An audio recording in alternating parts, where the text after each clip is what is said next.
keessumaa warri miidiyaa hawaasaa irratti barreessan maqaballeessii guddaa akkati waan sirriin hojjenne tokko taasisan sababni isaanii guddaan maalidha? Sababni isaanii guddaan dhugaa dubbanne wenne haalli siyaasaa biyya keenya akkuma agartudha. Mudannoo nama mudate tokkoon sitti hima. Bushaanii immigireeshinii Itoophiyaa jechuudha. Nama baay'ee guddaa kabajamoo ulfaatoo ta'an obbo Mujiib jedhamu. Dhimma paaspoortii wal qabateenitti gara immigireeshinii dhaqe. Kanaadha manaa kun arisiisuuf iyyuu dhaqe.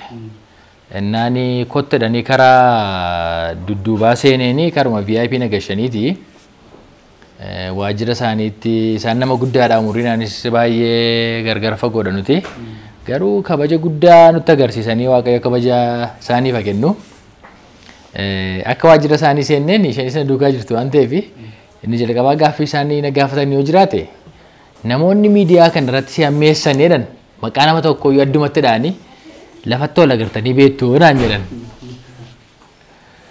Innaan lafatti argees hin beeku. Dhalatee lafarra jiraachuu isaa iyyuu hin beeku. Inni garuu waa'ee koo wanta inni haasa'ee hin dhiifne hin jiru. Kanaaf maal ta'e sitti fakkaate al tokko wanta hundumtu gadhiisii yeroo ta'u jechuudha. Namni mirqaaneessa haasa'uu danda'a. Wanta namni machaa'aa seetti immoo hin gaafattaa? Nima dhiifte malee waan gootu hin qabdu. Machii taasofsiise waan ta'eef jechuudha.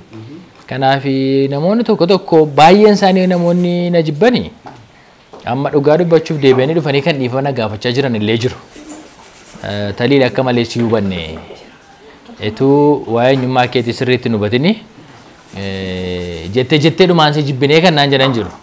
Kan immoo ittumaa jabeessanii immoo jechuudha. Jibba isaanii hadheeffatanii deeman immoo jiru. Isaan immoo irra guddeessa maa inni itti fudhattee ilaalte Oromoo ta'uu kooti. Akkuma jedhe dubbii siyaasaa egaa kan gowwaanii kan gabaa walitti mude gowwaan galeeniitii dhossaadhe Oromoon. Kanaaf yoon isinitti mudhiise dubbii namichaan ta'a waan ta'eef namicha isa waan gowwaanii gabaa walitti mugaleeniitii dhossuu akka hin taaneef jechuudha. Akkuma beektanii Oromoo ilaalchisee ammaa isin warra yerootii wantoonni jedhaman jiru. Isintu bulchaa jiraadha. Akkuma kana immoo kaayyoon keessan gara fuula duraatti nu hubuudhaa fi bakka qabannee nu buqqisuudhaa fi waan mi'eeffanne kana nu dhabsiisuudhaa fi Oromiyaa jiituuf badhaatuu kana keessaati gara qoddiitti gara lafa onaatti achi nu ari'uu fi jedhanii sodaa garaagaraa kan qabaatan jiru. Nuun kaayyoon keenya sana dhugaa moo ari'uudhaaf jettuu isin? Nuun kaayyoo cubbamaan ofiin of ari'ataadhaan maa hojii ariin nu waliin buluudha. Kanumaan dubbise irraatii jaarsolii irraas kanan baradhe Oromoon nama miti bineensa waliin akka buluudha. Kanaaf nama bineensa caalu yoo nu mudate irraan kan hafe nama akka namaatti yaadu wajjin buluu yoo miituu taanaan nun dhibu. Kanaaf jibbi isaanii baay'ee dhugaadhumatti guutummaadhumatti kanan jechuu danda'u jibba bu'uura hin qabnee fi akkuma kanatti jetteedhaan irratti oofamudha. Kun immoo waajjira koo yoo dhuftan isinitti agarsiisuu nan danda'a. Xalayaa dhiifamaa baay'ee yoo xiqqaate ji'a tokko kana keessatti illee jechuudha. Xalayaa dhiifamaa ji'a tokko kana keessatti qofa gara xalayaa dhiifamaa 200 olii fudhadheera. Barreeffamaan sin hubanne nuti kamalee si hubanne si gaddisiifnee irraa dhiifamaa. Namoonni teelegiraamiidhaan si ajjeefnaa, lafa si buufnaa, wasaappiidhaan karaa garaagaraa, sooshaal miidiyaan garaagaraa jira miti. Na doorsan tuullaa isaaniitu ture. Kaleessa amma seenaan tokko na ajaa'ibennaan haadha manaa kottu waamee agarsiiseera. Namuma arrabsoo akka bokkaa yandoon irratti gadi buusaa turetu ani kana fuura waaqayyooti isa tuqatee abjuun abjuutee bule waaqayyo beeku taliilaa dhiifama guddaa naa godhee dhiifama na gaafate. Innaan waamisti na agarsiifneen seenaa hundumaa dubbisee fi namni asii kee gara si dhufuu jechuudhaan fi akka digirii 180 naanna'uti maaltu mameedheen hundattuu dhiifama gochuuni aadaa keenyaanis amantii keenyaanis mirga keenya tun ta'an dirqama mitiire tole sii dhiiseera edheeni achi booddee baay'ee fayyaa ta'e ergasiyyuu ergaa gaggaarii na ergutti kee ulfaadhu edhee dhiise malee maal sin jechuuf jedheeni wantoonni sooshaal miidiyaa kana irratti oobsifamanii wantootuma saba Oromoo irratti oobsifaman waan ta'eef ani immoo saba Oromoo irraa adda waan hin taaneef si galee nuun mana kana keessa jirra miti wanti mana kanaaf dhufe anaaf isin nan bisa nuun doomeenii oromummaa keessa waan jirruufi doomeenii sabboonummaa keessa waan jirruufi duulli oromummaaf sabboonummaatti godhamu hundumtu tokko keenya iyyuu hin baraaru. Kanaaf nusi egaa kanarra jirra jechuudha. Fakkeenyaaf yeroo baay'ee maal jedha oromummaa akka oromummaa mammaaku keessaa tokko yamar qasii afuufuun si liqimsuu fi jedhee yeroo inni dubbatu illee jira. Dhiifama gochuun akkuma jirutti jiraate nama wajjin jiraachuun akkuma jirutti jiraate tarii siistemni nama dagachiisuudhaaf godhus ta'uu danda'a waan ta'eef of eeggannaan akkuma jirutti cimanii itti fufaa gochuun gaariidha jecha. Yeroo darbe interviiyuuti televezyiina mo'aa wajjin goote tokko irratti kanan arge iddooti nyaata nyaattutti namoonni muraasni si doorsisuudhaaf sirbuutuuf akka turan kaasteetta.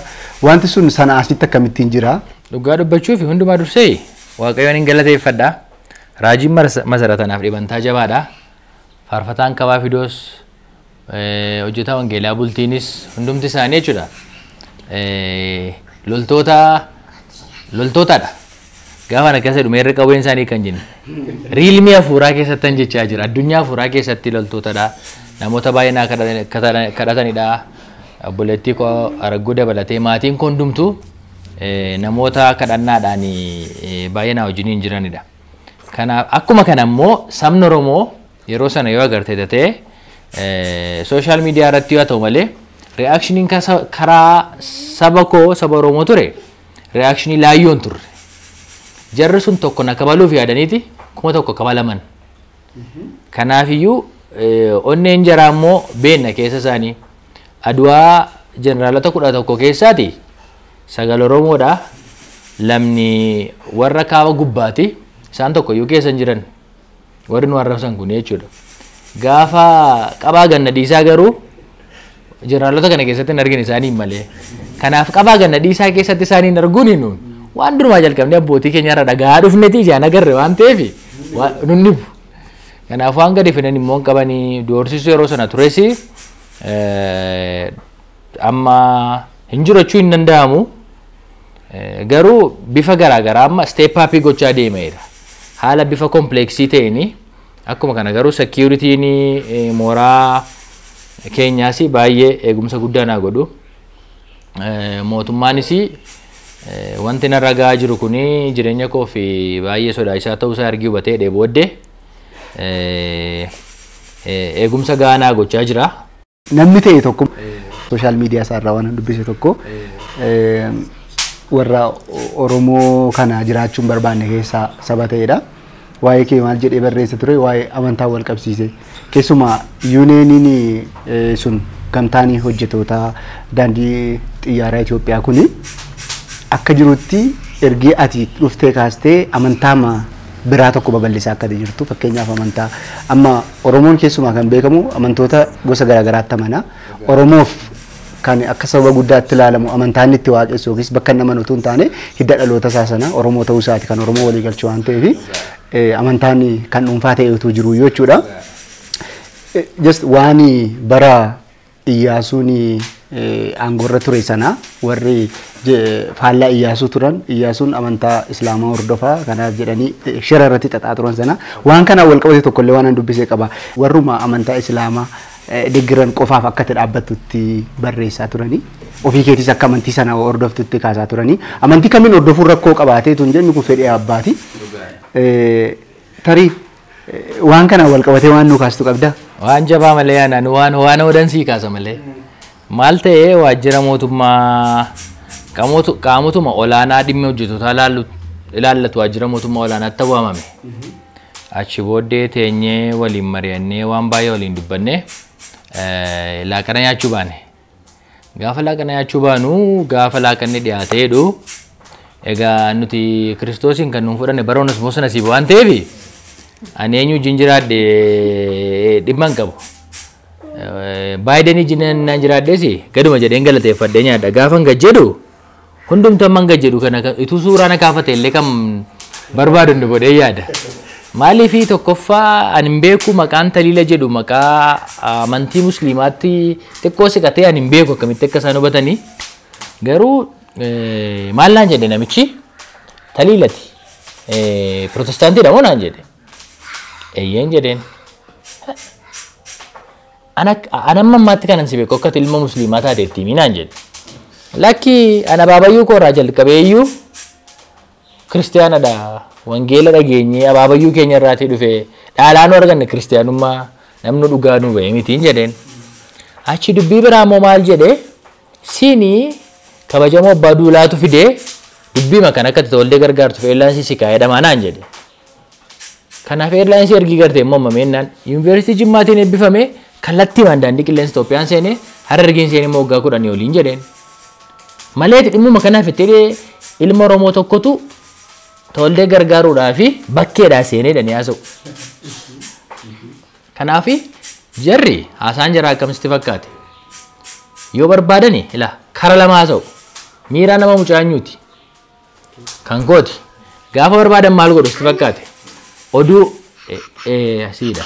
Siidha. Sima mataa keeti.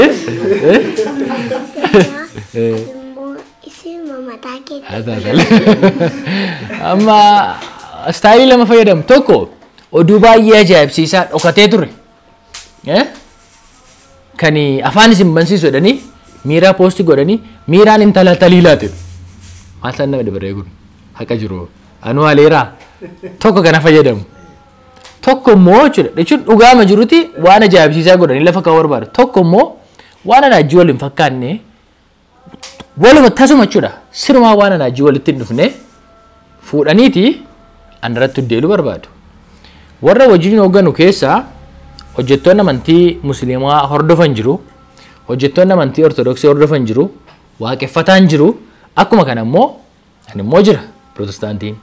Hundumti keenya iyyuu amantiin kan abbaati. Ituu dubbannu seera ittiin bulmaata daandii qilleensa Itoophiyaa keessatti wanta amantii ilaalchisuuf wanta siyaasa ilaalchisu mooraa sana fuutee seenuun automatic terminationidha.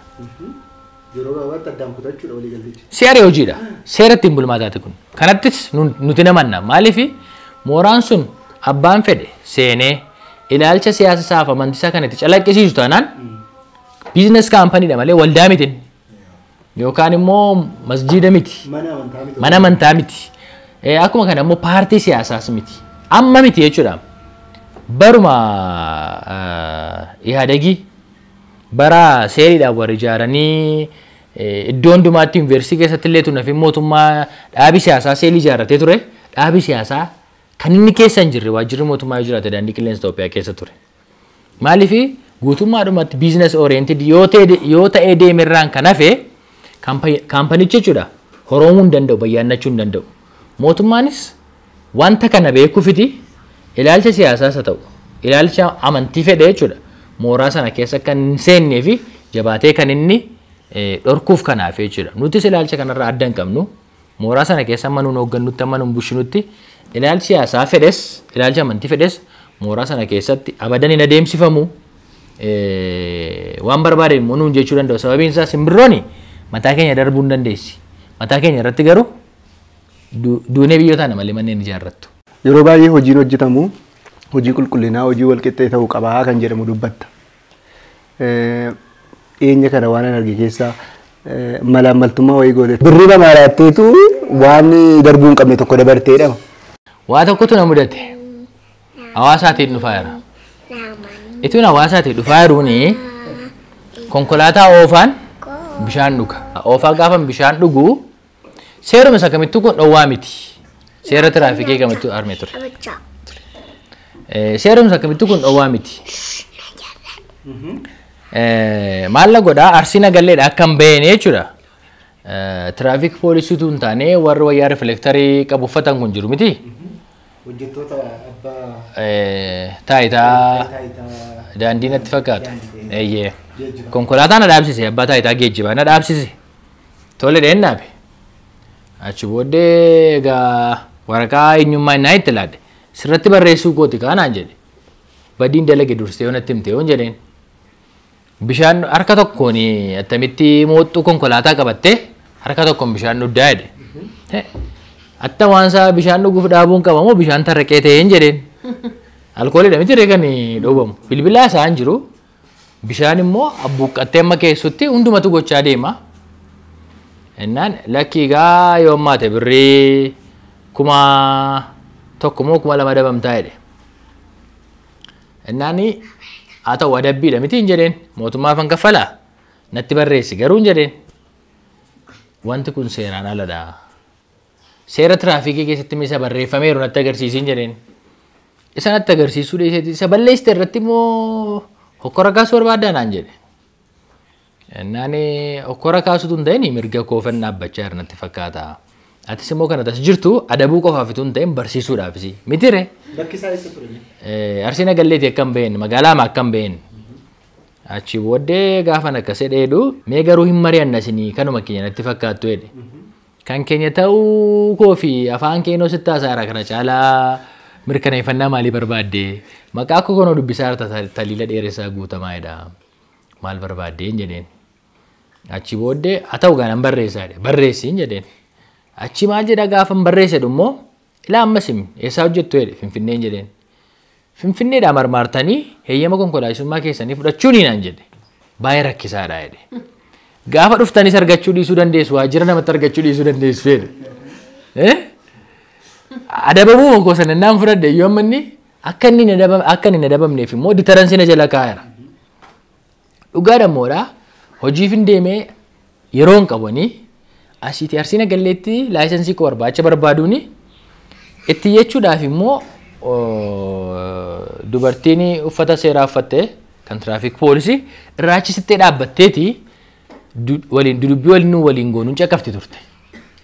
Ituu na gargaaruu barbaadde numa na gargaarti. Maal jechuudha amma jarri tiimii godhaniiti waliin ta'aniiti egaa waan argatan gargaar qoodachuuf ta'uu danda'a. Beekaamati sagannatti dhiisanii jechuudha. Kanaafuu sa'aatii sanatti nama itti jedhu akka hin qabne beekaa. Al tokko immoo wanta xinnoo ofittee immoo nama guddaatti bilbiluun isa saalfachiisa miti nama beekteef namatti hin bilbiltu amma. Sadarkaatti nama barbaadutti namatti bilbilta malee tiraafikiin tokko naqabeef nama olaanaarra jiru sababiin beekuufi mees qeela OBS'tti na dabarsiin nan jedha achi dhaabbadde yeroo sana. Kanaafiyyuu maal gochuu naa wayya. Egaa injiinara mitiire injiinarri immoo kaalkuleetii godha.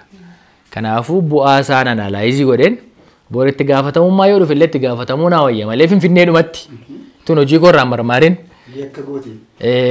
Mamachi manuma gomboti marmaariin gaafatama malee Arsii Nagalleetti namni nama hin jiru gaa. Kanaafuu maalan godhee tolee rakkoon qabu hin jedheen konkolaataa seenaa innaa hin seenne.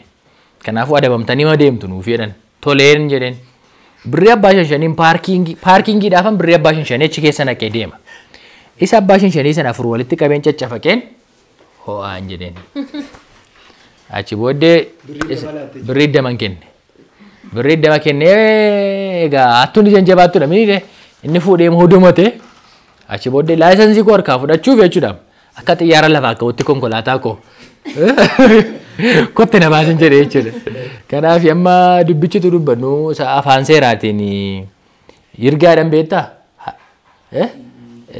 Seerri waa kan inni si gaafachuu danda'u yeroo qaba. Ji'a 2 ta'uu ji'a 3 ta'uu akkasii isa darbeen yirgaadhama wanticha kan taru wayiiti fakkaata. Dubbichi dubbii kan taru waan ta'eef kana booddee namni na gaafatu waan jirreef kana caalaan hin doorsise. Isa laatteef hin gaafatamtu jechuudha utuun gaafatamin sirra darbee. Darbeera yeroon isaa darbeera. Gurbaanis ol iyyannoon fudhan. Gammadeera birrii isaa iddamatti gammadeera waan ta'eef. Daandii qilleensa Itoophiyaa kana keessatti yeroo darbe keessa baankii hojii gamtaa Oromiyaa wajjinis waliigaltee wayii tokko mallattaa'ee ture. Waliigalteen mallattaa'e sun namoonni bakka sana hojjetan akka isaan fayyadamoo ta'anidha.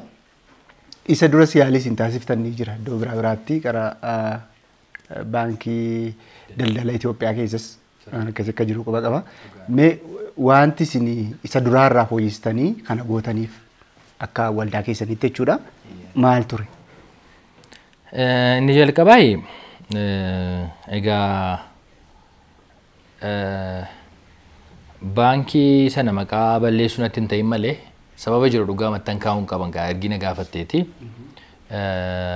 Baankiin suni dhalanni ittiin hojjetaa keenyaaf liqeessuu fedhee nuu kenne dhala olaanaa ture. Sanatti hojjetaan hin gammanne. Maaliifi baankonni garaagaraa waajjiruma amma keenya hin geenyeef illee interest rate sanaa gadiin yeroo isaan liqeessan argaa turre jechuudha.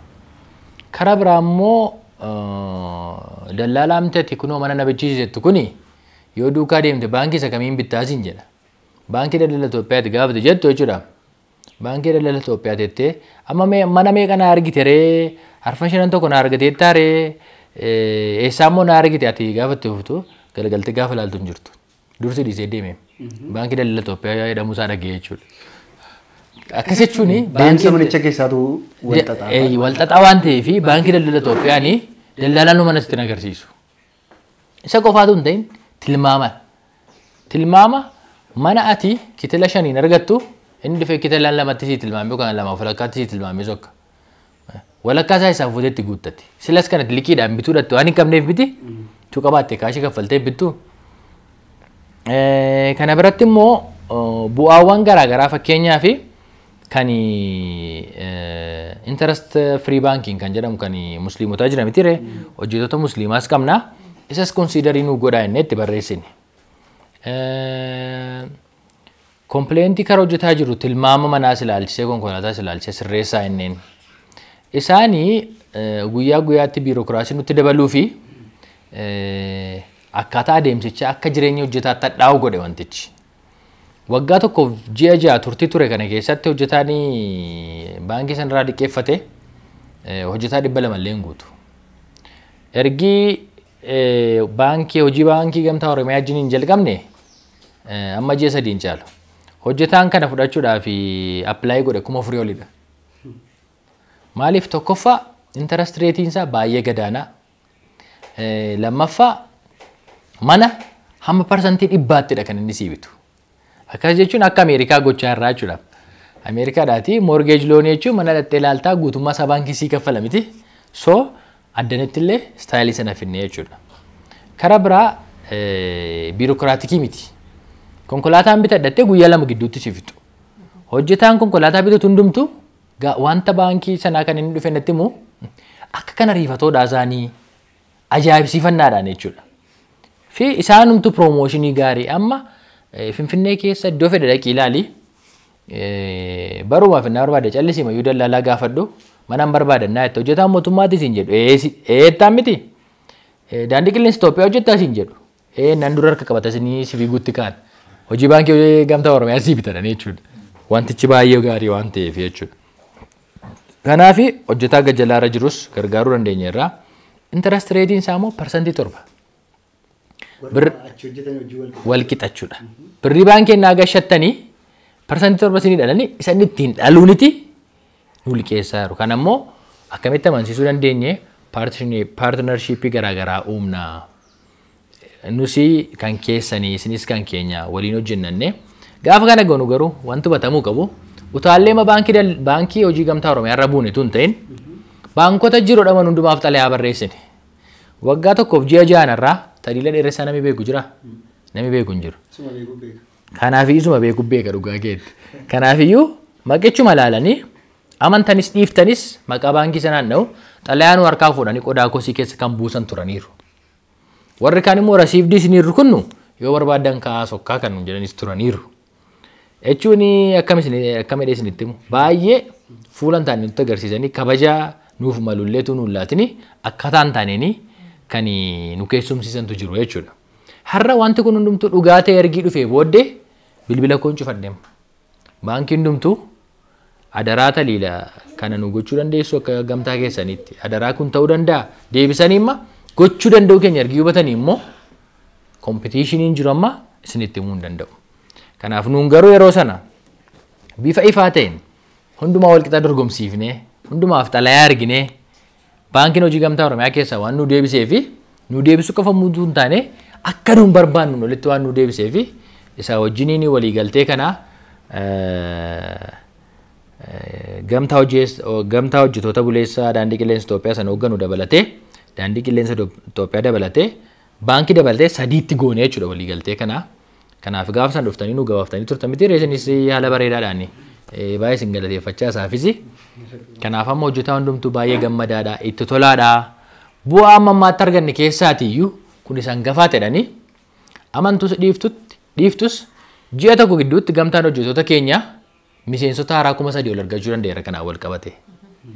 Xalayaa dhiifamaan isiniin jedhe silaas kan isaan naa barreessanii fi edaa ati akkas nu yaadda turte gamtaan kun akkas nu yaadda ture nutu gar malee si hubate malee maqaballeessi sirratti godhamaa ture irraa kaafneeti jibba qomoo biraa qabdaa ofii kee malee hin jaallattu inni si yaadne inni akkaataan itti si yaadaa turre akkaataan itti si hubachaa turre sun dogoggora waan ta'eef dhiifama nu godhee ennaani isinii dhiisee raadiyoo warruma durna arrabsaa tureefis mana bitaan jira jechuudha konkolaataas bitaan jira jechuudha gabaabaadhumatti.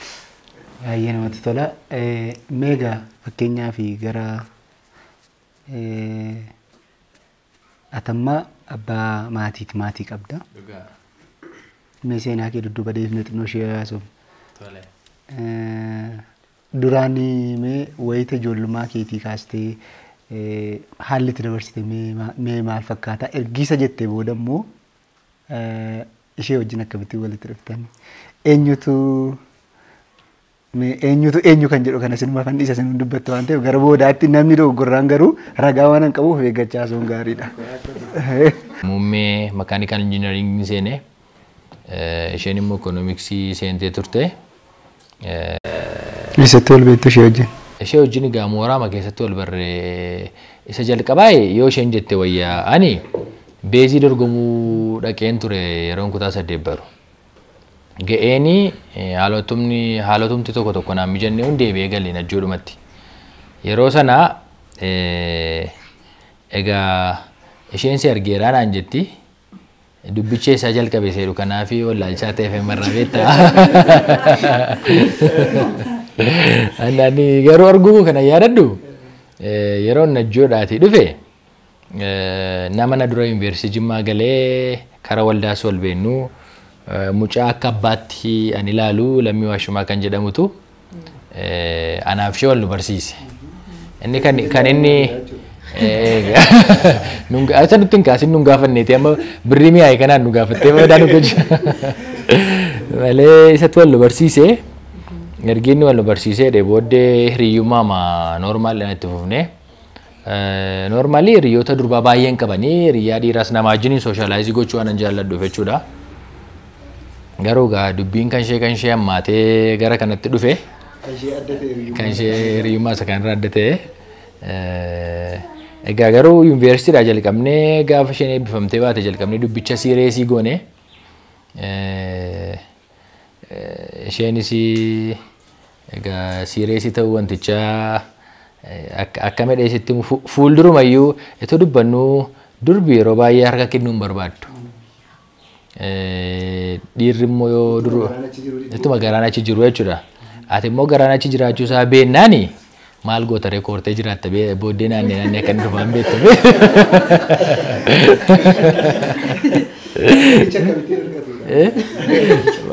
Muuxximaa yuunivarsiitii jalqabnee ergii jalqabnee inni booddee immoo tu waliin fuudhinii hiriyyummaadhaan gara waggaa 8 turreerra. Kan nun turuu dandeenyeef immoo yeroo isheen eebbifamtee baatetti barataadhaan injiinaringii waan baradhuuf dudduuba nafa mitiire. So yeroon injiinaringii eebbifamee bahetti immoo isheen immoo maastarsii jalqabdee yeroo isheen maastarsii jalqabdee xumurtutti immoo ani immoo barumsa kan biraa waggaa 2 tursuun jalqabee akkasuma akkas chaayirichi deemaa dhufeeti. Lachuun keenya ergee hojii jalqabnee inni booddee immoo egaa xiqqoo ishee karaa maatii gammachiisuunis wal jaallannee ranneema wal fudhannee magaluurra immoo inni karaa seera aadaa Oromootiinis adeemsa waldaa kiristaanaa bifa kabajeenis gochuu qabnanne waan amannee fi barumsa gaa'ilaa amma barannutti yoo xiqqaate ji'a 6 barattaa. Qophiin cidhaaf godhamus maatiin koos baay'ee na gargaaraniiru waaqayyo isaan eebbisuu taaddee irraa jalqabee mootii irraa jalqabee kunoo ragguunfaa hundumtuu maatiin koo xaa'eenfaa maatii gamalachuun jiru jechuudha. Karaa danda'an hundumaa humnaanis qarshiinis nu gargaaranii egaa mana tarargiitu kan akka nuun dhaabbannu nu godhaniiru jechuudha. Gabaabaadhumatti kanuma deem biraa deebi'ee isa gadi fagoo barbaadde ishee gaafadhu. Kichal basaga kenu nujalla terapin kanuman nujalla terapin kanuman adunya nakafayu badi jala kafayu adunya nakafayu badi jala kafayu isin ki ajade finnuwa me'ne harka kenna qabe finnuwa me'ne jaalala sa guddaan finnuwa me'ne olle kenna mo'e finnuwa me'ne argine kuno jaalala sa fannu kana hunda ta'e nu jaalatina nulle argine kuno jaalala sa fannu kana mara ta'e nu jaalatina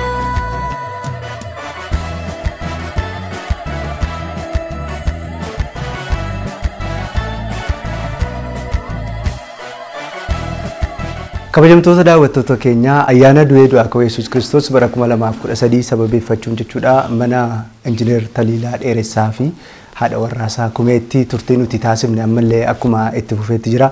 Egaa nyaata ayyaanaaf qophaa'e kan erga nyaanneen booda immoo egaa deebinee amma namoota ollaa akkuma kana firoottan isaanii wajjin ayyaana kana dabarsuudha. Bakka kanatti argamanii wajjin turtii muraasa ni taasifnaan kanaan booda qophii keenya kan xumurru ta'a. Kanas amma xumura qophii keenyaatti nu waliin turaasini. Maqaan koo Caaltuu Taamiruun jedhama. Walitti dhufeenyi maatii kana kumee faani ollaadha nuyi. Ani quxisuu koo ishee lammaffaa wajjin hiriyaadha isheen. Amma umurii wal caaluun wal gorsaa daandii walitti agarsiisaa deemu namni tokko akka inni milkaa'uudhaafidha.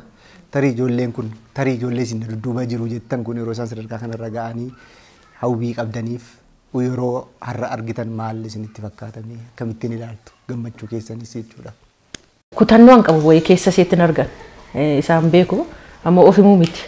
Kutannoo koo keessatti hafuuratti gooftaa qabnaan kana yoo miidiyaan intini kan hafuuraan alattis ta'e gooftaan gooftaadhuma kan itti yeellaan jechuudha. Gooftaa kana keessatti nan cima. Namoonni akka kana keessatti gaafa ciman waan biraan isaan hin laaffisu. Mucaan kun kutannoo kanas qabdi. Barumsa seettis waan harka laattu miti dhugaadhaan. Gaafa Taliilaan hin beekuun ture yeroo sana hin argattee jedheen haadha manaa cimtuu argatte maaliif fuulduratti ilaalti.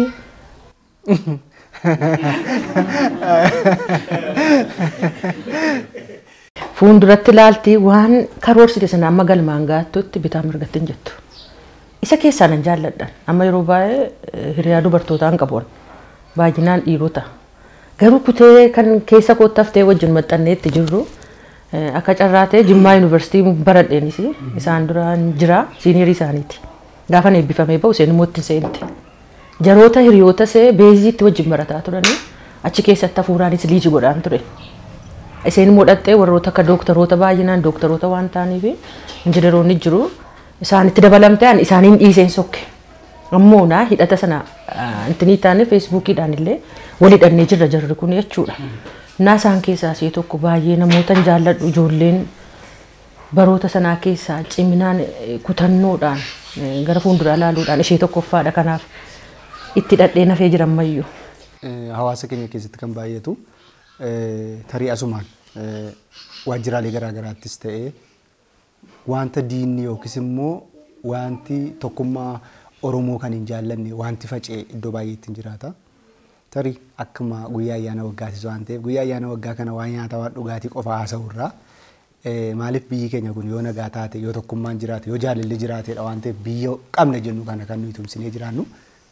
Kanaaf namni keessumaa sabni keenya akka inni milkaa'aa ta'uuf daandiirra jiru wantoota saba keenyaaf hin barbaachifne of keessaa baasee nagaa ta'e akka jiraatu yeroo jennu ilaalchota hin barbaachifne jechuukooti akka jiraatuu fi akka dhaamsaatti asumaan waan yaaddan yoo dubbattan fi xumura irratti immoo maatii keessan firoottan keessaniin baga geessee jettanii waan hafe akkatti nu guuttan asumaan. Du'aa ka'uu gooftaa Yesuusiin sababeeffannee waan ayyaaneffachaa jirruu fi maaliif du'e isa jedhu anaaf siif jedhee du'e biyya lafaa guutuuf jedhee amantii isa kamiinuutu addan baasin guutuu biyya lafaatiif waan du'ee fi du'a isaa sanarra sababeeffannee tokkummaa kanas kan fidee walitti hidhaattirus isan jedha. Akka saba Oromootti immoo tokkummaa maaliif barbaachisa yoo jedhame sabii ofirratti yoo dammaqu kan booddee isa deebisu hin jiru. Namoota dammaqe immoo abbaan barbaade micciiruuf humna hin qabu. Abbaan barbaade nama dammaqee murtoo barbaaddetti laachuudhaaf dammaqaadha waan ta'eef waan isa baasuuf waan isa dhiisu beeka. Yeroo akkasii uummanni Oromoo kamiyyuu bakka jirutti tokkummaa isaa cimsatee yaada isaa tokko godhatee toora tokkorratu yoo hin deema ta'e karaa kamiinuu takka abadan hin diigamu. Maalan siin jechuu barbaade yeroo baay'ee maalummaa isaas eenyummaa isaas kan hin jaallanne garba gaafan siin jedhu wanta bira bitamee jira kan namaa sanatu kan isaaf caalee jira malee kan isaa awwaalee kan isa kaanii akka lalisu godha. Kun immoo ta'u kan keenyas hin awwaallu kan namaas hin dhossinu kan hin uummata Oromootiidha. Garuu irra caalaa tokkummaa keenyaaf jaalalaaf Oromummaadhaan cimnee dhaabbachuun keenya giddiidha. Inni lammaffaan waan kan keenya ta'e dhalataadhaa kaasee hamma eessaattuu waan kan keenya ta'e lalisiisaa dhaloota jiruuf dabarsina. Fakkeenyaaf afaan keenya ijoollee keenya barsiisuun giddiidha. Maqaa ijoollee keenyaa moggaasaa deemuun giddiidha. Amma kan koo Taammiruudha. Achi darbee Ejjetaadha. Abbayeen koo yerootti intiniin babal'ataa jiru sana dhalate ta'a. Ani immoo yeroo kan argadhee yeroo baroota Gannet Zawudee baratte jedhan keessaa isii tokkoon carraa argadhee dhaloota kana keessaa maqaa kanallee fudhadhee beera. Maqaan keenya eegamuun Waaqayyootu jaallatee nu uume. Nu ofiin of hin dhufne biyya lafaa kanarra eegi dhufne immoo kan keenya kunuunsifannee kan namaas kabajnee ce'uun keenya giddiidha. Kanaachitti undermined yookiin kan namaa kun nu bitee lafatti gannu qabee eenyummaa keenya dhoksee deemuu nurra hin jiraatu. Si iddoo tokkotti Oromoo naannaa iddoo tokkotti gaafa teessan ilaaltanii kan isaatti yeellaa afaan isaa haasa'utti yeellaa maqaa isaatiin afaan isaatiin waamamuu yeellaa aanuutti lalisiisuu narra raata kan kooti. Kun jechuun cubbuu miti. Kun hin ta'u yoo jenne harka Waaqayyoo micciiruutti nutti dhufa jedhee yaada. Sirrii mitatii caaltuu uumuun sirrii mitatii dhalataa Oromoo uumuun jedhanii harka Waaqayyoo micciiruu waan ta'uuf giddi dhadhee yaada. As teessanii hiriyoonni keenya kumee sanas kan beektan kumee mana isheetti naaf hirtee hiriyoota keenya biyya laas baay'inaan jiru waan ta'eef bagayyaanaa du'aa koo Gooftaa Yesuus geessaniin jedha. Akkuma kana biyya kana keessas hiriyoonni keenyas maatiin keenyas kan jirtanii bagattiin isin ga'e jenna. Faarfataa kabaan guyyaa irraa kana gaamana maatii kanaatti argamtaniittu keessummaa kabajaa taatanii baga nagaan nu dhuftan isiniin jenna. Isin qofas miti keessummoonni hedduun jiru. Egaa yeroo keenyaaf gabaabsinee fayyadamuuf jecha namootuma muraasa akka fakkeenyaatti kaasne keessaadha. Meegaa guyyaa ayyaana waggaa kana keessumaa ayyaana waggaati kan bara 2013 du'aa ka'uu Yesuus Kiristoos kana akkamitti yaadattu? Maqaa hedduun qaba. Kabaa fidooti maqaan koo garuu namicha afaan isaa hiikameedha jedhu. Afaan isaa hiikameedha. Kanaaf galanni Waaqayyoof guyyaan har'aa kun anaaf guyyaa addaati. Sababiin ani as gidduutti argameefiyyuu sababii addunyaa kanatti argameefiyyuu ani sababii guddaan qabanii uumaa waan danda'ee nama hin dubbanneedha. Haadha koorraa abbaa koorraa kan hin fudhadhee kiromosoomii 46 akaakilii keessas hadhufu akka jedhama. Afaan koo danda'ee hin dubbatu garuu lammaffaa dhalachuu isaatiin osirraa argachuudhaani afaanni koo hiikamee kunoo faarfannaadhaan hiikamee dubbiidhaan hiikamee dipaartimentii isa bal'ifate jechuudha. Kanaaf ayyaanni kun sababii guddaa naa qaba. Baay'een gammada utuu kanatti hin galini asitti argamu kootti boleessi koo boleessa walitti dhiyaadhu caalaayyuu walitti garaaf tokko keessaa hin kaane malee garaa tokko yoo inni immoo hirqama immoo haati tokko ta'uu hin qabdu dhiiguma tokko keessa lafee tokko laga tokko afaan tokko duudhaa karoora tokko qabna boleessa koo hirii inni antummaan hin qabnu kaayyoo hundumtuu hin qabnu kaayyoon keenya tokkicha amantiidhaas ta'ee waan hundumaanii kanaaf boleessa koo wajjin ani yeroo inni quuqamu nan quuqamanis yeroo inni gammadu nan gammada yeroo inni gaddu nan jabeessa yeroo inni aaru na aara miti aarii isaa irraa akkan hin aarre godha. Kanaaf boleettii koo warra manaa koo haadha manaa koo fafaynee wajjinan dhufee maatii kanan jaalladha boleettii koo komeen boleettiidha anaafi innis immoo isheedha boleessa wal keessaa qabna waan baay'ee. Kanaaf guyyaan addaa guyyaa addaati. Dhaloota isaatii ka'ee amma du'uu isaatti yeroon isaa yoo yartuudha waggaa 33 gidduudha. Achuma gidduutti hojii gurguddaa addunyaa hin hojjenne maatos haalaan fa'aa waggaa meeqa ta'anii hin hojjenne Fidel hiroonfaa waggaa meeqa ta'anii galmeessine waggaa 33 gidduutti galmaa'ee hamma ammaatti duukaa buutuu biliyoonaan lakkaa'amu qaba lafarraa. Kanaaf yaan immoo isaan keessaa tokkodha nama afaan isaa hiikamedha. Du'aa ka'uun gooftaa Yesuus waa baay'ee qaba. Jireenya keenya du'e eenyummaa keenya maal du'e abdii keenya ha'e. Du'ee tokko hafeennaan hin du'eedhama. Garuu ka'eennaan garuu hin ka'e gaafa jedhamnu nuyi sichi abdiin keenya citu jechaadha. Abdiin nuyi qabnu yoo laafe hin cite miti deebee ka'a. Karoora nu qabnu deebee yeroo nuyi karoora isaa raawwanne jennu hin hafe miti deebee galma ga'a. Kanaaf ayyaanni kun ayyaana guddaa addunyaan hundumtuutti ayyaaneffatudha. Keessumaa ayyaana amantoota wangeelaatii fi ayyaana injifannoo guddaadha. Kan nuyi ittiin abdiin keenya haara'udha. Kanaaf hundumtu keessa iyyuu ayyaana guddicha kana haga maatii keessan hundumaa wajjin qabeenya keessan hundumaa wajjin ittiin isin ga'e jedhee haamsa koodha hammadha. Goodoon daawwitiin ni jigeen ka'a kana booddee duuta laabbaa. Goodoon daawwitiin ni jigeen ka'a kana booddee duuta laabbaa.